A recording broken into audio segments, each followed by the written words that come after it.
ఆంధ్రప్రదేశ్ రాజకీయాల్లో పంచ్ డైలాగులు వేయాలన్నా, ప్రత్యర్థులపై సెటైర్లతో విరుచుకుపడాలన్నా మాజీ మంత్రి వైఎస్ఆర్ కాంగ్రెస్ పార్టీ సీనియర్ నేత పేర్ని నాని స్టైలే వేరు. ఇటీవల జరిగిన ప్రెస్ మీట్ లో ఆయన డిప్యూటీ సీఎం పవన్ కళ్యాణ్ తెలంగాణ పర్యటన, అక్కడ ఆయన చేసిన వ్యాఖ్యలపై నాన్ స్టాప్ ర్యాగింగ్ చేశారు. పవన్ కళ్యాణ్ ప్రెస్ మీట్ వెనుక ఉన్న అసలు రహస్యాలను, ఆయన పొలిటికల్ స్టాండ్స్ ను తనదైన శైలిలో కడిగి పారేశారు Perni Nani.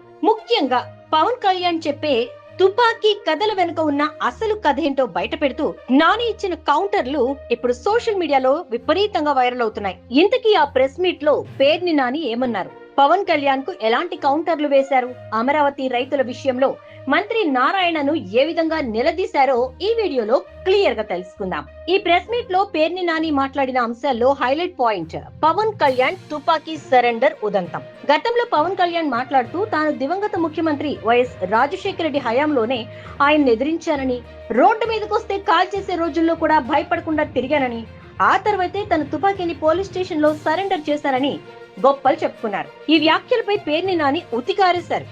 Sir, deputy CM sir, మీరు చెప్పేవన్నీ ఒట్టి సొల్లు కబుర్లు అంటూ నాని ఎద్దేవా చేశారు.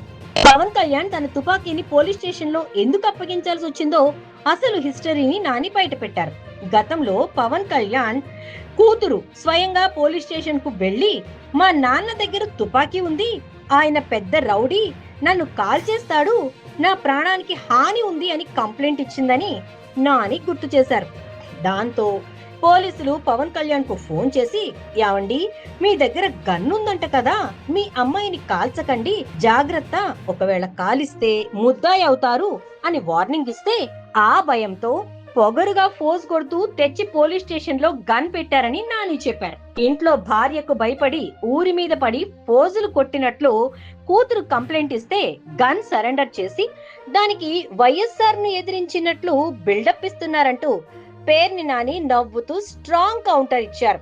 వైఎస్ఆర్ హయాంలో రోడ్డు మీద కాల్చింది పసిపిల్లలపై అఘాయిత్యాలు చేసిన దుర్మార్గులనే తప్ప ఇటువంటి వాళ్లను కాదని నాని స్పష్టం చేశారు. ఇక పవన్ కళ్యాణ్ తెలంగాణ పర్యటన, అక్కడ ప్రెస్ మీట్ నిర్వహించిన విధానంపై పేర్ని నాని తీవ్ర స్థాయిలో విరుచుకుపడ్డారు. పవన్ కళ్యాణ్ కు ఏపీలో ఒక నీతి, తెలంగాణలో ఒక నీత అని ప్రశ్నించారు. గతంలో ఏపీలో వైఎస్ జగన్మోహన్ రెడ్డి ముఖ్యమంత్రిగా ఉన్నప్పుడు లా అండ్ ఆర్డర్ సమస్యల కారణంగా ఎక్కడైనా పర్యటనలు ఆపితే పవన్ కళ్యాణ్ ఊగిపోతూ, ఏయ్ జగన్, నువ్వెవడివి నన్ను ఆపడానికి, నాకు రాజ్యాంగం హక్కులు ఇచ్చింది, అంబేద్కర్ హక్కులు ఇచ్చాడు అంటూ తొడలు కొట్టారని గుర్తు చేశారు. కానీ అదే పవన్ కళ్యాణ్ ఇవాళ హైదరాబాద్ వెళ్తే అక్కడ ప్రభుత్వం ప్రెస్ మీట్ పెట్టుకోవడానికి పర్మిషన్ ఇవ్వకపోయినా నోరెత్తటం లేదని నాని మండిపడ్డారు. తెలంగాణ సీఎం రేవంత్ రెడ్డిపై కానీ కేసీఆర్ పై కానీ ఈయనకెందుకు కోపం రావడం లేదని నిలదీశారు. అక్కడికి వెళ్తే మాత్రం నాకు రేవంత్ రెడ్డి అంటే చాలా అభిమానం, కేసీఆర్ అంటే నాకు ఇష్టం అంటూ సాఫ్ట్ గా మాట్లాడుతున్నారని ఎద్దేవా చేశారు. ఏపీలో జగన్ అయితే లోకువా అని నాని ప్రశ్నించారు. ఎందుకంటే జగన్ ను తిడితే ఇక్కడున్న ఒక వర్గం అంతా సపోర్ట్ గా వస్తుందని, కానీ హైదరాబాద్ లో తిడితే అక్కడున్న ఆస్తులు, ఇళ్లు అన్ని దెబ్బతింటాయనే భయంతోనే పవన్ కళ్యాణ్ అక్కడ లొంగిపోతున్నారని, తెలంగాణ ప్రభుత్వానికి భయపడుతున్నారని నాని విమర్శించారు. యూట్యూబర్ల కోసం, ప్రెస్ మీట్ కోసం హైదరాబాద్ వెళ్లి గంటల కొద్దీ మాట్లాడడం వెనుక పవన్ స్వార్థం ఉందే తప్ప ప్రజా ప్రయోజనం లేదని తేల్చి చెప్పారు. పేర్ని నాని తన ప్రసంగంలో అమరావతి రైతుల సమస్యల్ని కూడా ప్రస్తావించారు. చంద్రబాబు, లోకేష్ ఇద్దరూ కలిసి రాష్ట్రాన్ని దోచేస్తుంటే పవన్ కళ్యాణ్ ఆ దోపిడీలో తన వాటా తీసుకుంటూ మౌనంగా ఉంటున్నారని సంచలన ఆరోపణలు చేశారు. అమరావతిలో కేవలం అద్దాలు బిగించడానికి 2,500 కోట్లు కేటాయించడం ఏంటని నాని ప్రశ్నించారు.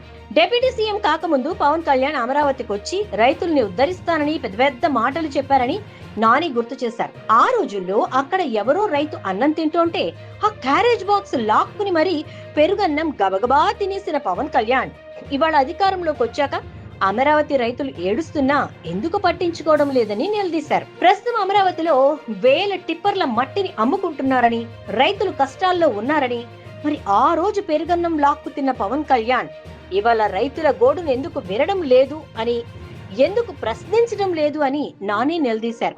ఇక చివరిగా మున్సిపల్ శాఖ మంత్రి నారాయణ పైన కూడా పేర్ని నాని తీవ్ర స్థాయిలో ధ్వజమెత్తారు. చంద్రబాబుకు విజన్ ఉంది, జగన్ కు లేదు అని మాట్లాడుతున్న నారాయణకు అసలు సిగ్గుండాలని నాని మండిపడ్డారు. గతంలో నారాయణ మంత్రిగా ఏమీ చేయలేక చేతులెత్తేస్తే ఆయన పక్కన ఒక 3 మెన్ కమిటీని పెట్టిన చరిత్ర చంద్రబాబుది అని గుర్తు చేశారు. సచివాలయం ముందర చంద్రబాబు ఫ్లాటు, మంత్రి నారాయణ ఫ్లాటు పక్క పక్కనే కేటాయించుకుని డాలర్స్ లో కుర్చీలు వేసుకుని సైగలు చేసుకునేంత దగ్గరగా ఫ్లాట్లు తీసుకున్నారని, కానీ నమ్మి భూములిచ్చిన ఏ ఒక్క సామాన్య రైతుకైనా ఇంతవరకు ఫ్లాట్ ఎక్కడుందో చూపించారా అని నాని ఆగ్రహం వ్యక్తం చేశారు. రైతులకు ప్లాట్లు ఇవ్వకుండా అన్యాయం చేస్తూ విజన్ గురించి మాట్లాడడం హాస్యాస్పదమన్నారు.